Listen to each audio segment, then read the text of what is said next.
یوں لبوں پر ہے میرے حمد الہی کا بیان، یوں لبوں پر ہے میرے حمد الہی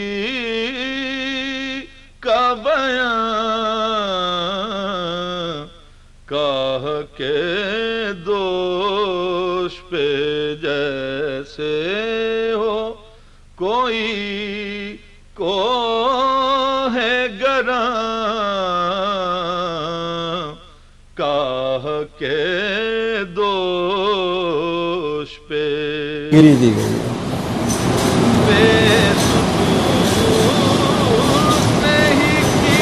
حدیث ہے کہ دنیا آخرت کی کھیتی ہے۔ اب جو بولو گے وہی تمہاری جیب میں ہے۔ اگرچہ اچھا بویا تو اچھا جیب میں ہے، برا بویا تو برا جیب میں ہے۔ خالی ہو جانے سے مراد اس کو کلوز کر دیا جاتا ہے کہ کھاتا ہے جتنا تیار کیا اس کے بعد بند کر دیا اس کو۔ اب وہ بند ہو جاتا ہے جو آپ نے ارادے سے کیا، اور ارادے سے اچھا کیا یا برا کیا، لیکن جو پیچھے چھوڑ جاتے ہیں وہ چلتا رہتا ہے، چاہے وہ صدقہ جاریہ کے تحت ہو، چاہے وہ گمراہی یا گناہ جاریہ کے تحت ہو۔ جو تم نے اگر کسی گناہ کی بنیاد رکھی ہے، کسی گمراہی کی بنیاد رکھی ہے، تو جب تک لوگ اس سے گمراہ ہوتے رہیں گے تمہارے کھاتے میں رہیں گے، کھلا رہے گا۔ اور اگر تم نے کسی اچھی چیز کی، کسی نیکی کی بنیاد رکھی ہے، جب تک لوگ اس کو کرتے رہیں گے تمہیں اس کا صلہ ملتا رہے گا۔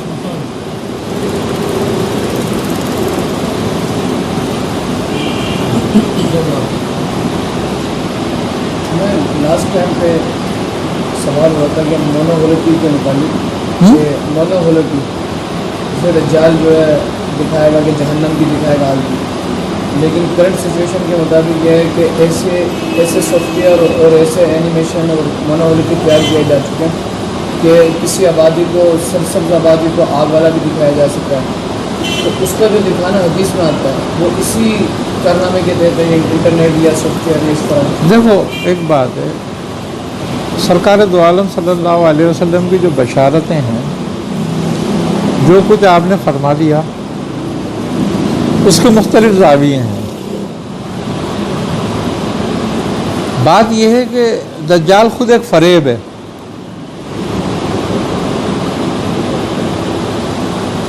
اور آج جو کچھ ہے وہ سب فریب ہے۔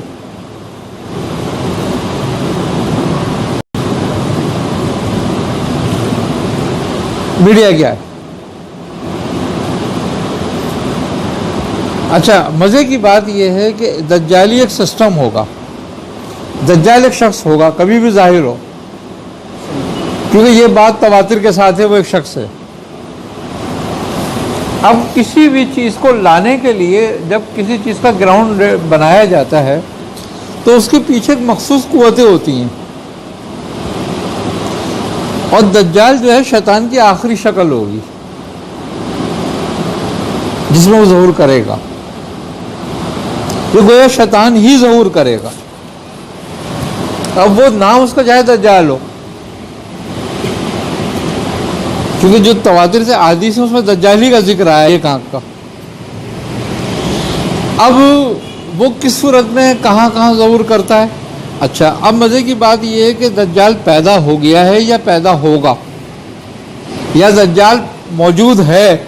حضرت نوح نے بھی اس کا ذکر کیا ہے، اپنی قوم کو ڈرایا ہے،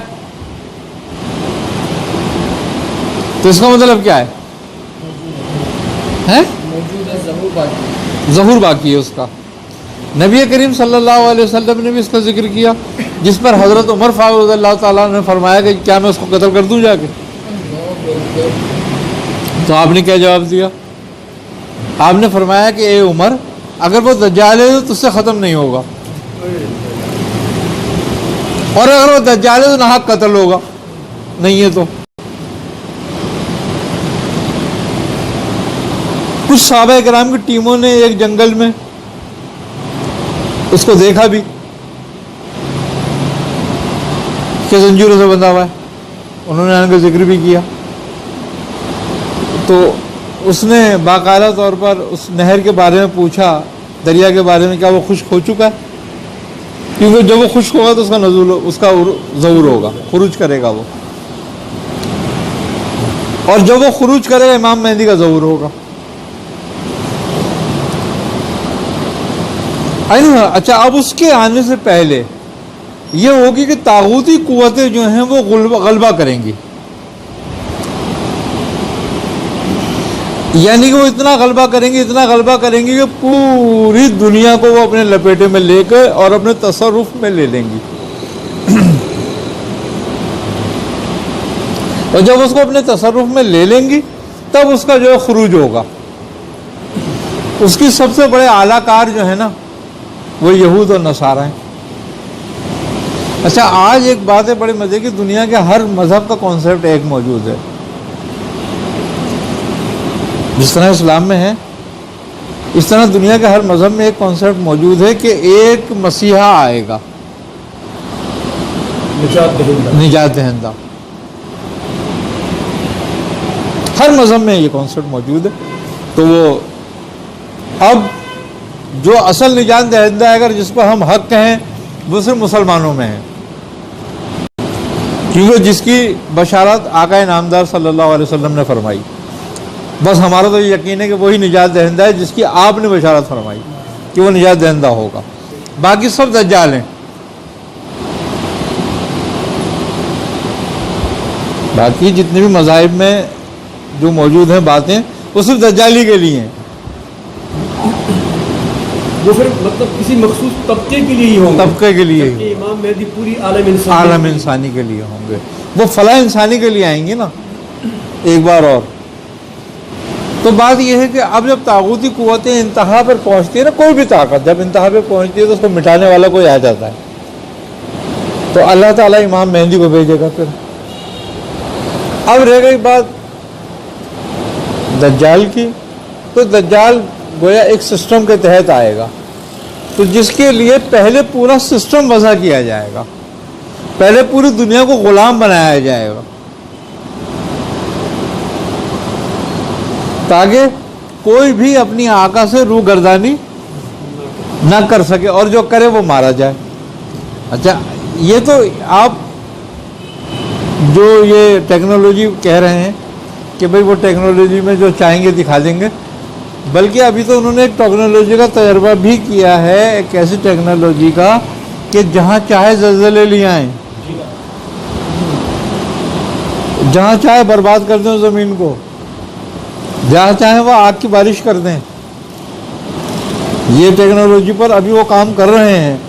کیلیفورنیا میں سنا ہے کہ امریکہ کی کسی ریاست میں انہوں نے پورا سیٹ اپ بنایا پہاڑوں کے اندر، بالکل بنایا ہوا بھی ہے، اور انہوں نے ابھی سونامی جو آیا تھا کچھ عرصے پہلے اس کا ایک تجربہ تھا وہ، جس میں 2-3 لاکھ آدمی مر گیا تھا، اس پہ ایک تجربہ بھی ہوا تھا وہ۔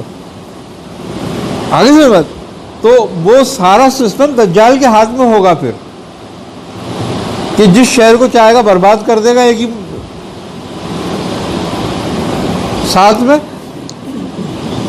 اور جہاں چاہے گا بارش ہو جائے گی۔ تو وہ یہ سارا کا سارا مادیت ہوگا، یہ روحانیت نہیں ہوگا، یہ مادی سسٹم ہوگا۔ اور آج صرف مسافر طیارے آواز سے تیز رفتار کے بنائے جا رہے ہیں۔ ابھی ایک راکٹ لانچ کیا انہوں نے جو سعودی عرب سے یعنی کہ دبئی سے اور امریکہ 1.5 گھنٹے میں پہنچے گا۔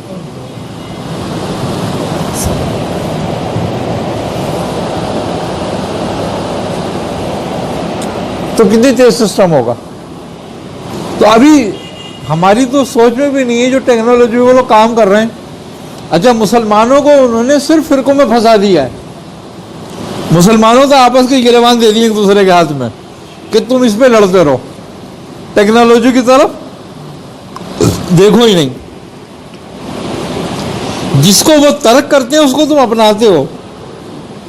جی اس کو چھوڑ کے نکل جاتے ہیں وہ ہمارے کھاتے میں آتا ہے. وہ ہمارے کھاتے میں آتا ہے. اچھا وہ مزے کی بات یہ کہ اس سے ہم سے کما کے آگے کی راہ کھولتے ہیں. وہ خود انویسٹ نہیں کرتے کچھ بھی, وہ تم سے ہی کما کے آگے کے راستے کھول لیتے ہیں پھر اپنے لیے, اور تمہیں اس میں پھنسا کے چلے جاتے ہیں آگے.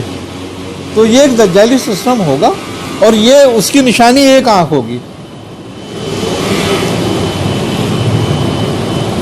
سب اسی کے تحت ہوں گے. آج ورلڈ آرڈر جو قائم کر رہے ہیں وہ کیوں کر رہے ہیں؟ یہاں تک کہ تم اپنی کھیتی بھی اپنے بیج سے نہیں بو سکو گے. پھر آگے کیا ہوگا تمہارا انجام؟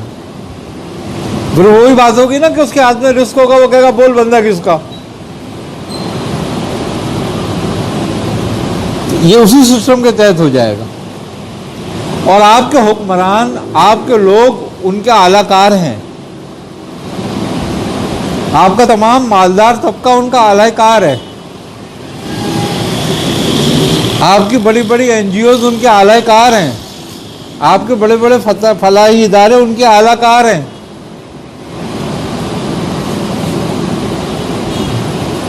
اگر ان کے اعلی کار نہیں ہوں گے تو آپ چل نہیں سکتے آگے.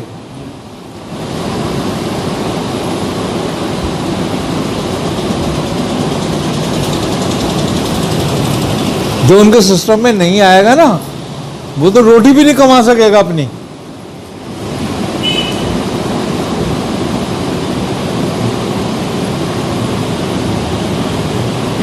تو ایک سسٹم بنایا جا رہا ہے, ایک سسٹم میں لایا جا رہا ہے سب کو. آگے سمجھیں بات. جو بھی مطلب سرمایہ ہمارے بینکوں میں یا جہاں جہاں پھنسا ہے وہ ایک وقت آئے گا انہی کے قبضے میں ہوگا. انہی کے قبضے میں ہے اب بھی. اور جب چاہیں گے اس کو سیز کر دیں گے. ہاں ایک ایک پیسے کے لیے محتاج بنا دیں گے. بھائی دیکھیں, آپ کا اسٹیٹ بینک ورلڈ آرڈر کے تحت ہے نا, جی انہی کے قبضے میں ہے. ابھی تو مطلب ہم پھر بھی ٹرانزیکشن کر سکتے ہیں, بالکل. لیکن ایک وقت ہوگا کہ ہم ان کے ہاں محتاج ہاں ہوں ہاں, گے. وہ آپ کو الیکٹرانک کارڈ دے رہے ہیں نا آہستہ آہستہ. ہاں بالکل. آپ سے روپیہ بھی لے رہے ہیں, وہ الیکٹرانک کارڈ دے رہے ہیں آپ کو کہ آپ اس پہ کام کریں. یہ سہولت ہے آپ کے لیے. آپ کو موبائل میں کوڈ دے دیے کہ آپ موبائل سے ہی سب کچھ کر لیں. جی جی بالکل. حقیقت میں ہم پھنسنے جا رہے ہیں. پھنستے جا رہے ہیں, آپ پھنستے جا رہے ہیں, آپ سہولت میں نہیں آ رہے. دیکھیں سب سے پہلے آپ کے پاس سارا سونا چاندی تھا, انہوں نے آپ سے ہتھیار لیا, آپ کو کہا انہوں نے سما دیا.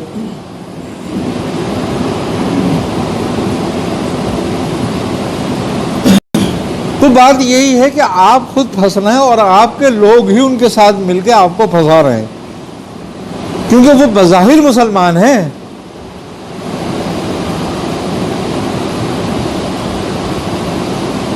اور چوں کہ اسلام کا مسلمانوں کا انحطاط کیسے ہوگا؟ آپ نے فرما دیا نا رسول اللہ صلی اللہ علیہ وسلم نے کہ مسلمانوں کا انحطاط ہوگا, یہ پستی میں جائیں گے. اور ان پہ لوگ ایسے ٹوٹ کے پڑیں گے کہ جیسے بھوکے دسترخوان پہ گرتے ہیں.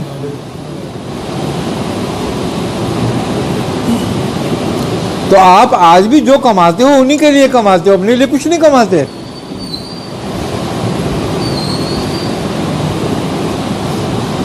مزے کی بات یہ کہ ایک آدمی ان کو ٹیکس دے رہا ہے, ہم سب دے رہے ہیں نا. اب یہ آپ موبائل میں بیلنس ہی ڈلوا دیتے ہو تو آپ کے کتنے ہیں اور ان کے کتنے ہیں اس میں. اب مزے کی بات یہ ہے کہ 100 پہ 25 روپے لے رہے ہیں آپ سے وہ. ایک تہائی کتنی بڑی رقم لے رہے ہیں آپ سے وہ, اور آپ خوش ہو کے دے رہے ہو, اور خود جاتے ہو دینے کے لیے کہ لو بھائی لینا ذرا یار. یہ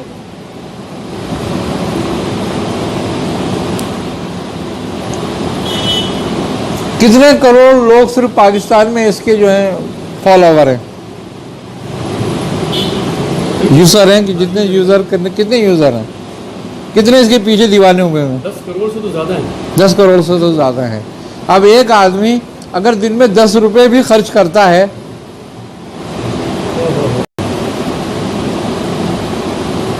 اربوں میں چلی گئی بات, تو اربوں میں چلی گئی بات, تو پھر آپ کنگلے ہوتے جا رہے ہو, وہ مالدار ہوتے جا رہے ہیں. اور تمہیں تو خالی لڑا دیا ہے, خالی تم تو بس فرقوں پہ لڑتے رہو اپنے. تو کافر, تو مومن, میں مومن, تو کافر, اسی پہ جھگڑا کرتے رہو بس. عرب میں جو تاریخ میں پہلی بار سنیما میں چلا اور جادو اس کے اڈے کھول دیے اور سنیما گھر کے افتتاح آج کے سینما جو ہے شراب خانے ہیں اور دیگر ابھی ریاض میں پہلی بار عرب کی تاریخ میں پہلی بار اس اور اتنے بڑے پیمانے پر اور امریکی کی کمپنی نے اس کو دیا ہے ہاں ٹھیک ہے کہ کروڑوں روپے کا سمجھا کے ہم بزنس کریں گے اس کو. کس نے دیا ہے آپ کو؟ سلمان جو ہے اس وقت جب ختم ہو گیا. ہاں ایجنٹ بن گیا وہ. بات یہی نہیں ہے، بات یہ نہیں ہے بھائی ان کو تم کیوں روتے ہو؟ ان کو تو رونا بیکار ہے نا. ہمارا تو بڑے بڑے جو کرتا دھرتا ہیں، جو بڑے بڑے اسلامی لیڈر ہیں، جو بڑے بڑے وہ ہیں، وہ تو وہاں سجدہ ریز ہوتے ہیں. جو سعودی عرب کو سجدہ نہیں کرتا وہ امریکہ کو سجدہ کرتا ہے. دیکھا جائے تو دو ہی قبلے ہیں بس سعودی اور امریکہ بس. تیسرا قبلہ کہاں ہے بتاؤ تمہارا؟ اور اگر ہے تو وہ قبضے میں اسرائیل. ہاں اور نہیں، مزے کی بات یہ ہے اسرائیل کو بھی سجدہ کرتے ہو بیت المقدس سے بجائے. اس کی وجہ کیا ہے؟ وجہ یہ ہے کہ تمہارے پاس ویزے کہاں کے ہیں؟ امریکہ اور یورپ کے. تم ان کے خلاف ایک بات نہیں کر سکتے ورنہ ویزا نہیں ملے گا، تمہارا ٹرانسپورٹ بند ہو جائے گی. تم ان کے خلاف کھڑے نہیں ہو سکتے، تم ان کے اپنی قوم کو کہہ نہیں سکتے کہ یہ تمہارے دشمن ہیں. اب چلا کے کون کہتا ہے؟ وہ بتانے کے لیے کہتا ہے میں بھی ہوں، دیکھو تم میرا بھی کوئی انتظام کرو. میرا بھی کوئی انتظام کرو، پھر میں خاموش ہو جاؤں گا.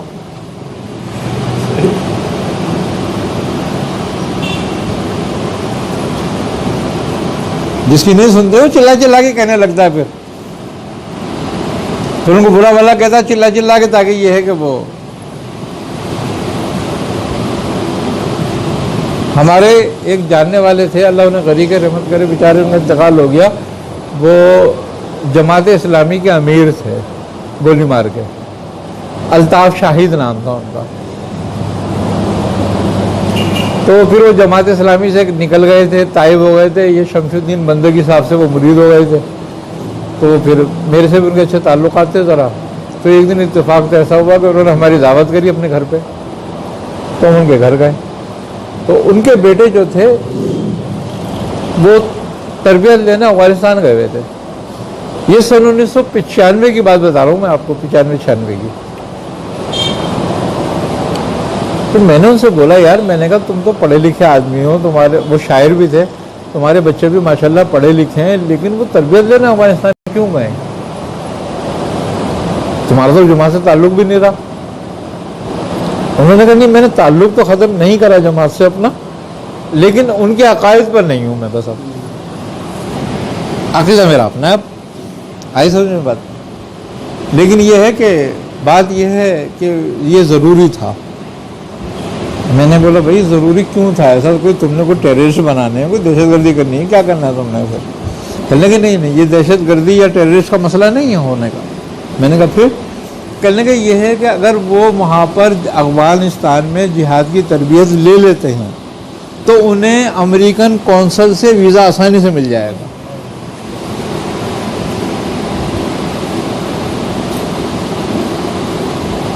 بظاہر مجاہد بنا ہے، ہاں، اور ویزا امریکہ کا مل رہا ہے. امریکہ سے مل جائے گا. یہ ان کے الفاظ تھے. انہوں نے کہا اسی لیے میں نے 2 بچوں کو میں نے بھیجا ہوا وہاں پہ، اور سب سے زیادہ ویزے انہی لوگوں کو ملے امریکہ کے اور کینیڈا کے. یعنی کہ وہاں سے تربیت دلواتے تھے، ان کو ٹیررسٹ پہلے ڈکلیئر کرتے تھے وہاں پر، پھر ان کو یہاں ویزے دیتے تھے، وہاں جاتے تھے، وہاں ان کے ذہن بناتے تھے، پھر ان کو واپس بھیجتے تھے یہاں پر. پالیسی دیکھو تم کتنی زبردست ہو. بظاہر وہ میں نے بولا یار تمہارے لوگ تو کہتے ہیں گو امریکہ گو، کہنے وہ کہتے ہیں چلو امریکہ چلو.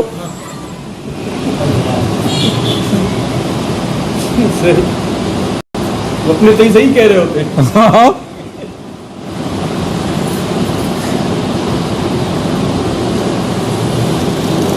یار خوب ہے تمہاری بات بھائی.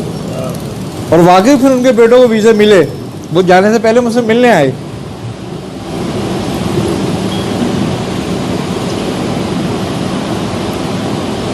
آج تو خیر اس بات کا زمانہ بیت گیا، تو 24 سال ہو گئے، 22-24 سال ہو گئے. جب کی بات بتا رہا ہوں میں تمہیں، جب یہ ٹیررزم اپنے عروج پر تھا، سمجھ لو. افغان وار جو تھی، تو بھائی بات یہ ہے، تمہارے دوست کوئی بھی نہیں ہے، تمہارے دوست تو تمہارے اپنے بھی نہیں ہیں.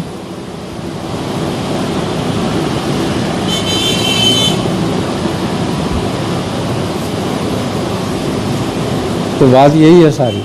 بہت معاملات ایسے ہیں. اور سب سے بڑی بات یہ ہے کہ مسلمان کا کوئی دشمن نہیں مسلمان ہے، اور اسلام کا کوئی دشمن نہیں مسلمان کے علاوہ.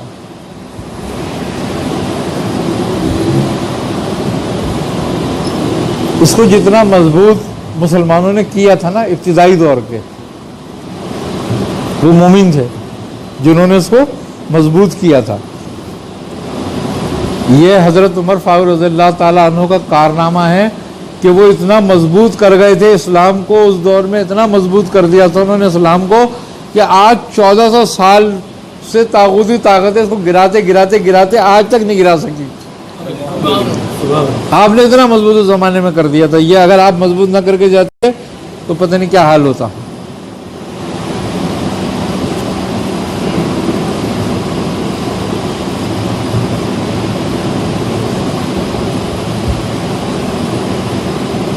سازشیں تو اسلام کے لیے جب سے شروع ہو گئی تھی نا، جب آپ کو شہید کیا گیا تھا. آپ کو شہید اس لیے کیا گیا تھا کہ اگر یہ کچھ دنوں اور رہ گئے تو یہ پوری دنیا کو فتح کر لیں گے. اور واقعی اگر اب وہ معیشت الہی کیا ہے وہ تو اللہ ہی بہتر جانتا ہے.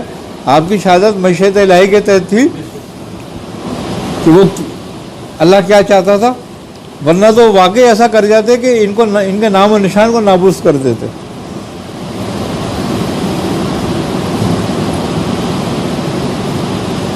ان کے بعد والے جتنے بھی جو آئے، حضرت عثمان آئے، حضرت علی آئے، بیچارے وہ فتنوں میں رہے. ان کا دور فتنوں کا تھا، پرفتن دور تھا وہ. پھر یہ کیا وجہ ہے میاں حضرت عمر فاروق کو فتنوں کا سامنا نہیں ہوا؟ جہاں آپ گئے آپ نے اپنا جھنڈا وہاں پر داڑھی کرا دیا. آپ مولا حضرت علی سرکار دو عالم صلی اللہ علیہ وسلم نے فرمایا کہ صحابہ کرام سے کہ اے لوگوں، جب تک یہ شخص تم میں موجود ہے تم میں فتنہ نہیں آئے گا. حضرت عمر کے بارے میں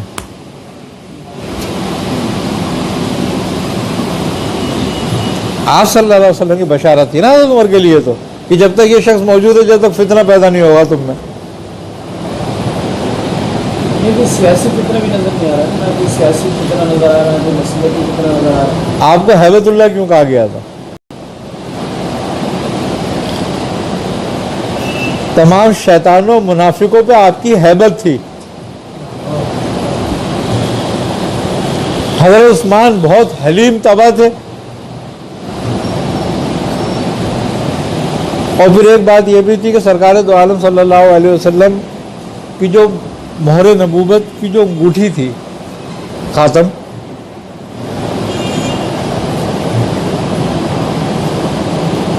وہ کنویں میں گر گئی تھی حضرت عثمان کے ہاتھ سے نکل کے. اور اس انگوٹھی کے جب گر گئی کنویں میں، آپ نے پورا کنواں خالی کرا دیا، انگوٹھی نہیں ملی. اس کے بعد فتنہ ہونا شروع ہو گیا.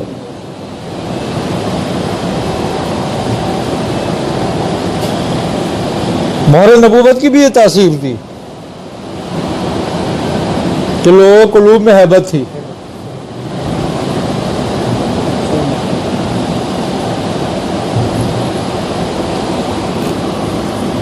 حضرت عمر فاروق رضی اللہ عنہ کے حوالے سے ایک قول میں نے یہ پڑھا ہے کہ آپ کو کہا جاتا تھا کہ آپ نارے جہنم کے دروازے کے پہرے دار ہیں.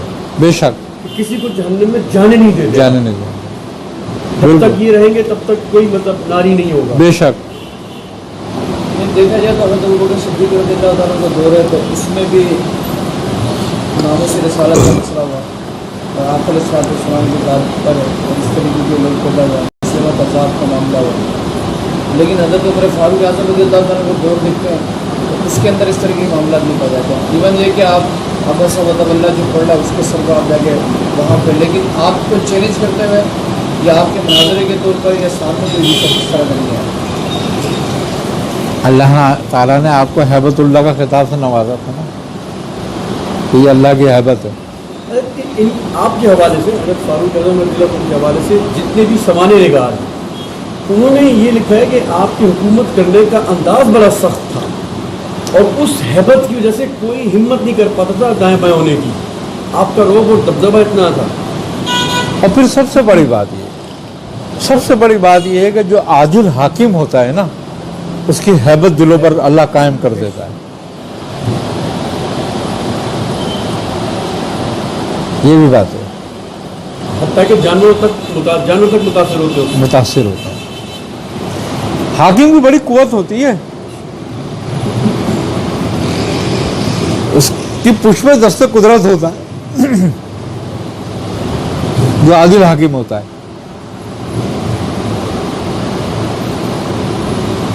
حدیث مبارک میں مفہوم ہے امام العادل ذل اللہ فی الارض، بالکل ذل الہی ہوتا ہے، وہ اللہ کی رحمت کا سایہ ہوتا ہے دنیا میں۔ یہ ابھی ہم جس دور میں لے رہے ہیں اب ہم ابھی تو یہ حال ہے، اب ہم اپنی نسلوں کے بارے میں سوچتے ہیں تو وہ تو اور برا حال کا وقت ہے، اللہ کی نسلوں سے معاملہ رکھتے ہیں۔ اب ہم تو کیا کریں گے، ہر ایک جگہ سے ہمیں سگنل تو اچھے نظر آ رہے تھے کہ یار اب شاید کوئی دین نافذ ہو جائے گا، اب کوئی نظام مصف آ جائے گا، لیکن ہم کون سے ایسے تصویر پڑھیں یا کس کی نیاز دلائیں؟ مقصد یہ ہے کہ ایک بات یہ بتاؤ کہ تمہارا پاکستان کتنے فیصد مسلمانوں پر ہے؟ بولو، ہیں 98% مسلمانوں میں ہیں۔ اور خوبی کی بات یہ ہے کہ دین اسلام کو سب سے زیادہ خطرے میں دین اسلام یہیں رہتا ہے۔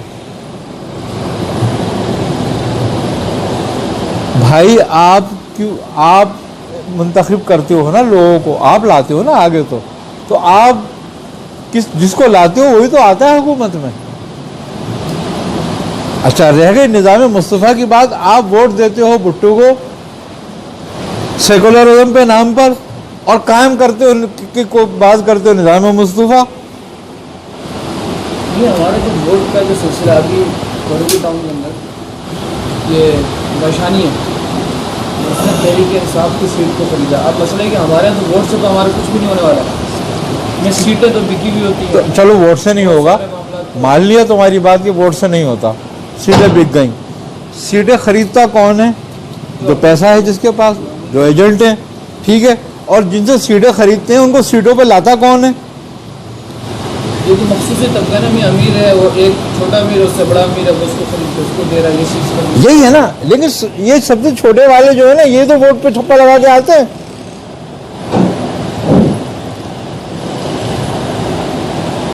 بات یہ نہیں ہے، جمہوریت کا مزاج ہی یہی ہے کہ یہاں تلتے نہیں ہیں، گنے جاتے ہیں۔ یہاں صاحب رائے کی تو کوئی حیثیت ہی نہیں ہوتی نا، تم مفتی ہو، تمہارے کتنے ووٹ ہیں؟ ایک۔ اور جو گدا گاڑی چلا رہا ہے جاہل مطلق ہے، اس کا ووٹ کتنا ہے؟ ایک۔ جھگڑا ختم ہو گیا، مفتی اور وہ برابر ہو گئے، اب صاحب رائے کہاں رہا؟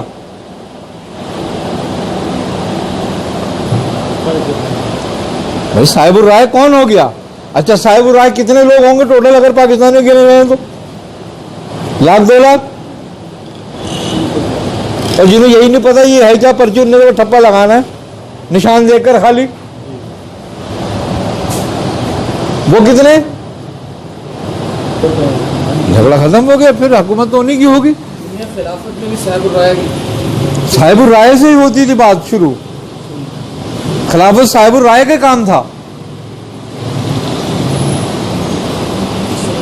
مجلس شورا جو ہوتی تھی، جو مجلس شورا ہوتی تھی صاحب الرائے لوگ ہوتے تھے، وہ پھر پہلے سلیکٹ کرتے تھے خلیفہ، پھر سارے لوگوں کو موو کرتے تھے ادھر کہ اب ادھر بیعت کرو۔ سیدنا عمر فاروق کی بات یہ 3 افراد ہوئے تھے نا منتخب، اس میں حضرت عثمان کے نام کو منتخب کیا گیا تھا، پھر حضرت علی کے نام کو منتخب کر گیا۔ تو بات یہی ہے۔ اور پھر سب سے بڑی بات یہ ہے کہ 98% لوگ ہیں، نظام مصطفیٰ کو کتنے لوگ چاہتے ہیں؟ اصل بات یہ ہے مزے کی بات یہ ہے, بڑے کمال کی بات یہ ہے کہ ہم دھول اور گرد سے بچانے کے لیے اپنی گاڑی کے لیے کپڑا خرید لیتے ہیں, لیکن لوگوں کی نظروں سے بچانے کے لیے اپنی ماں بہنوں کے لیے برقع نہیں خریدتے. نہیں, یہ تعلیم و تربیت ہی ملتی ہے نا, ویسے اسکول اور کالجز میں بات یہی ہے بھائی. روشن خیال کیسے بنو گے تم؟ ایسی بنو گے نا کہ بال کھول کے گھومتی ہیں روڈ پہ, جبھی تو روشن خیال ہو گے تم. روشن خیالی کا معیار ہی پتہ نہیں کیا ہے. آج تک یہی ڈیفینیشن اس کی نہیں ہو سکی. علامہ اقبال اوپر یونیورسٹی گیا, میں اور میرے دوست ایسے مولوی کے طریقے سے ہم چلے گئے, مگر ہمیں ایڈمیشن چاہیے. تو وہ میڈم بیٹھی تھی, کہنے لگی یار مولوی اب ہمیں یار بولی جو یونیورسٹی کو بھی نہیں چھوڑو گے, اب تم چاہتے ہو کہ ادھر بھی تم آ جاؤ, تم اپنا دین نافذ کرنے کی کوشش کرو. اپنا دین نافذ کرنے کی کوشش, یہ اس کے الفاظ ہے. ہاں ہاں بالکل.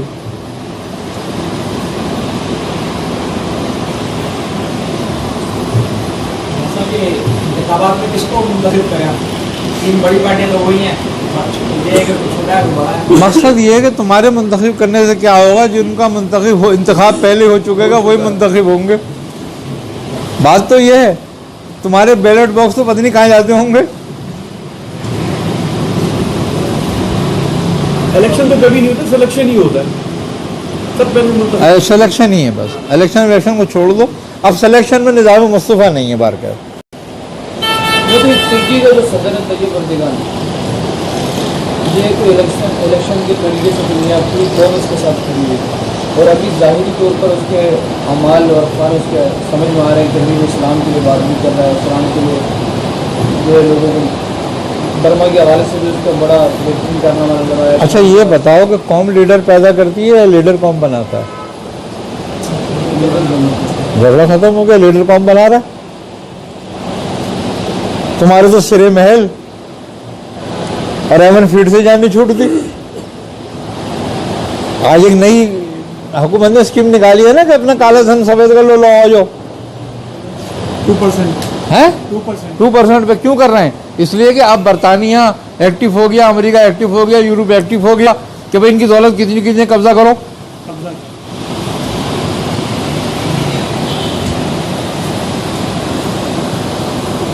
تو جہاں حکمران ایسے ہوں گے وہاں تم چاروں نظام مصطفیٰ آ جائے. اور پھر نظام مصطفیٰ تو گھروں سے چلے گا. دیکھو ایک آدمی اگر شریعت کے تابع ہوتا جائے تو ساری قوم جب شریعت کے تابع ہو جائے گی تو جھگڑا ختم ہو جائے گا. حکمران کیا کریں گے پھر؟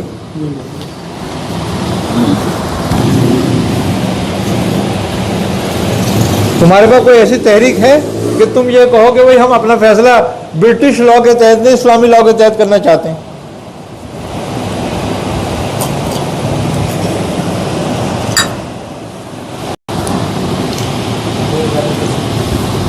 تمہارے تو علماء بھی سیدھے برٹش لا میں جاتے ہیں, وہیں ادھر ہی جاتے ہیں. ادھر لگا دو.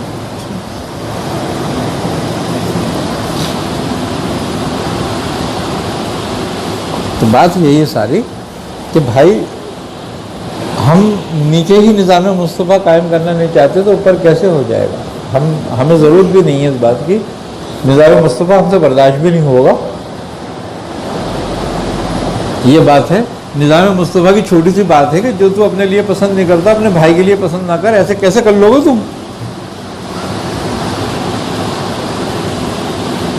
یہ تو پاکستانی قوم کے مزاج کے ہی خلاف ہے. خلاف بات ہو گئی. ایسے پھر نظام مصطفیٰ کے نعرے لگاتے پھرتے ہو خواہ مخواہ. میں نہیں چاہتا کہ کوئی مجھے گالی بکے یا برا بھلا کہ اور میں بیٹھ کے سب کو گالیاں دوں. تو یہ کیسا نظام مصطفیٰ ہو سکتا ہے؟ پھر آ سکتا ہے. نظام مصطفیٰ کی چھوٹی سی بات کر رہا ہوں, میری تم سے برداشت ہو جائے یہ والی بات, تو پھر نظام مصطفیٰ کی بات کرو.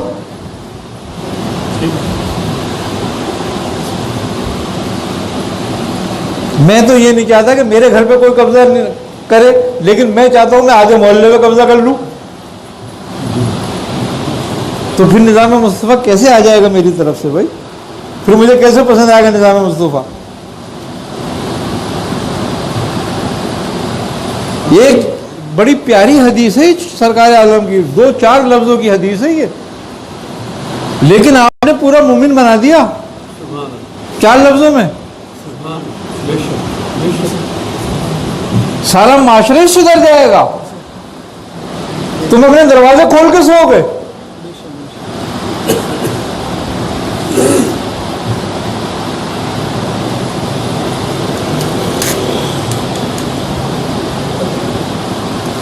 آپ نے تو وہ کمال باتیں فرمائی ہیں کہ اگر ایک بات پر عمل کر لو پورا نظام مصطفیٰ مت لاؤ، خالی اس بات پہ عمل کر لو، یہی قانون نافذ کر لو اسی حدیث کا.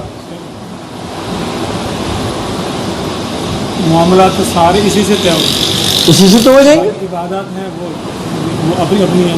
ارے یہ کمال اخلاق ہے جس کا فائدہ کافر کو بھی ہوگا، تمہارے سے مومن کو بھی ہوگا.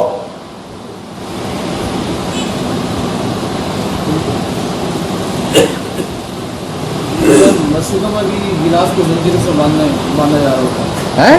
مسجدوں میں بھی گلاس کو زنجیروں سے باندھا جا رہا ہوتا ہے. کون سے ملک میں؟ میں 2 بار نماز پڑھنے گیا جب سے امامت چھوٹی. جہاں 98% مسلمان ہیں، گلاس کو بھی خطرہ ہے ان سے.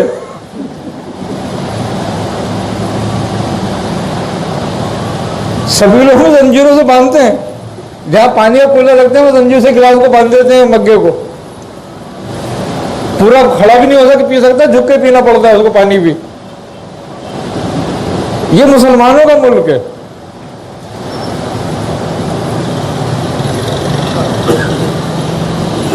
جن سے گلاس بھی محفوظ نہیں ہے پانی کا.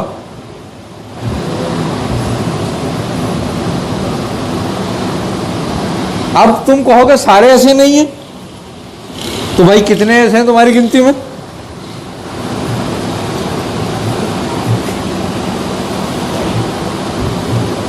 تو بات یہی ہے، کمال بات ہے یہ بات. مسلمانوں کی، یہ مسلمانوں کا ملک ہے.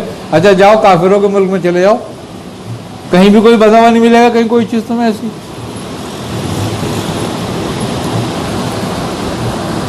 انہوں نے اخلاق کو اپنایا ہے، تم نے عقیدے کو. اور مزے کی بات ہے اگر تم پورے عقیدے پہ آ جاتے تو بھی حرکتیں نہیں کرتے.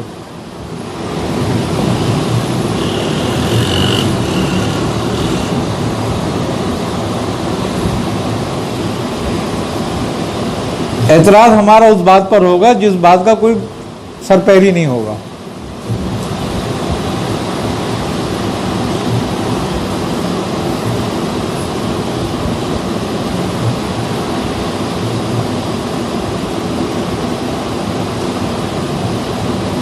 بات یہ ہے کہ بھیا دجالی نظام آئے گا اور ہر حال میں آئے گا.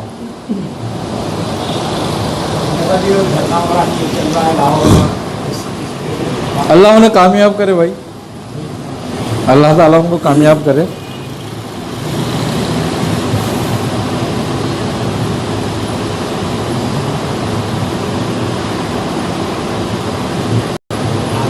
یہ جو آپ جیسے ارشاد فرماتے ہیں کہ یعنی فرد اچھا ہو، معاشرہ جب عوام خود سے کچھ کر لے تو کر لے. مطلب یہ جب خلافتیں تھیں تو کیا اس وقت سب کچھ صحیح ہوتا تھا؟ نہیں. تو اگر خلافت ایک نظام ہے، اگر اس کو بھی مس یوز کرنے والے مس یوز کرتے تھے، بالکل نہیں. ایسا کیسا کرتے تھے؟ یہ تو اس میں تو پھر بھی کچھ بچا تھا. وہ تو مطلق العنان ہوتا تھا، بادشاہ ہوتا تھا، بالکل. کرتا تھا. مسئلہ یہی ہے کہ جب بھی بد کردار جہاں بھی آ جائے اس کا بیڑا غرق کر دیتا ہے. اسلام نے سب سے پہلے کردار کی بات کری ہے، حکومت کی بات نہیں کری. یزید بھی خلیفہ ہی تھا. مقصد وہی ہے، اسلام نے کردار کی بات کری ہے سب سے پہلے. خلیفہ بنا ہوا اور اب عمر بن عبدالعزیز کی بھی مثال دی جاتی ہے. اچھے تھے. بات وہی ہے کہ اسلام نے سب سے پہلی چیز جو جس چیز پر زور دیا وہ ہے کردار. آپ نے بات فرمائی ہے صاحب الرائے. جب صاحب الرائے شخص ہوں گے تو پھر اس طرح کا موقع ہی نہیں ہوگا، اس طرح کے معاملات بھی پیدا نہیں ہوں گے. اگر کوئی ایسا کام کر بھی رہا ہے تو مجلس شبہ ہے، صاحب الرائے ہے. دیکھو مسئلہ یہ ہے کہ آپ چھوٹی سے چھوٹی بات کرو، بڑی سے بڑی بات کرو، سب سے بڑی بات یہ ہے کہ کسی بھی چیز کی اہمیت کو سمجھنا. حضرت عمر فاروق رضی اللہ تعالیٰ نے ایک صحابی سے سوال کیا کہ یہ بتاؤ میں خلیفہ ہوں، بادشاہ کیوں نہیں ہوں؟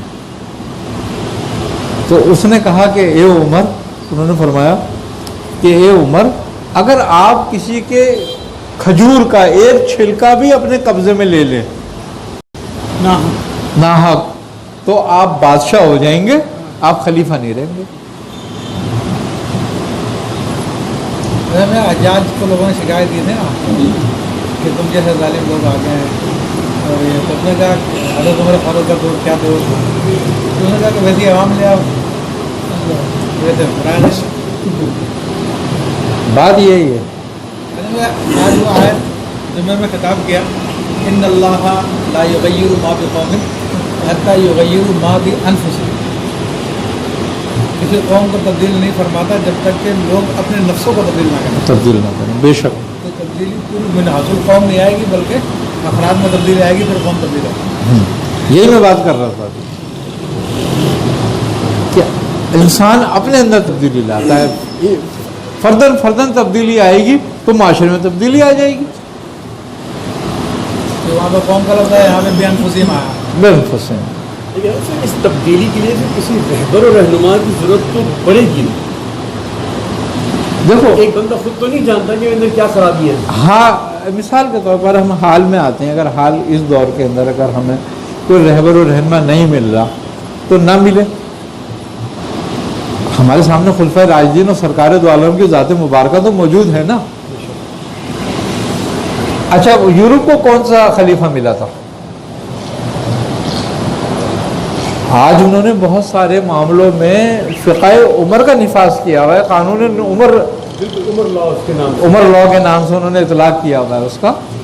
تو جب اغیار جو ہے، غیر جو ہیں، جب وہ آپ کے رہبر و رہنماؤں سے فائدہ اٹھا سکتے ہیں تو ہم کیوں نہیں اٹھاتے؟ نہ ملے ہمیں کوئی رہبر و رہنما، ہمارے لیے رہبر و رہنما کم تھوڑی تھے کوئی پیچھے۔ مزے کی بات یہ ہے کہ نبی کریم صلی اللہ علیہ وسلم کی ذات مبارکہ کمال ذات یہ ہے کہ کسی بھی فیلڈ کا آدمی ہو وہ آپ کی ذات مبارکہ سے رہنمائی لے سکتا ہے۔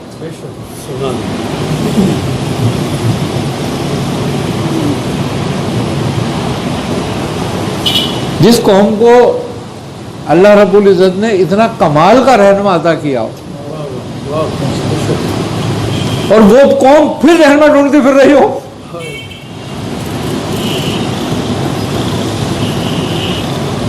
اب شومیہ تقدیر ہے۔ بات سمجھ میں آتی ہے کہ عوام کی اصلاح سے زیادہ لیڈروں کی اصلاح کی ضرورت ہے۔ بالکل، اصل ضرورت ہی ان کی اصلاح کی ہے، اور خالی ان کی اصلاح کی ضرورت نہیں ہے بلکہ چھتروں کے ساتھ ہے۔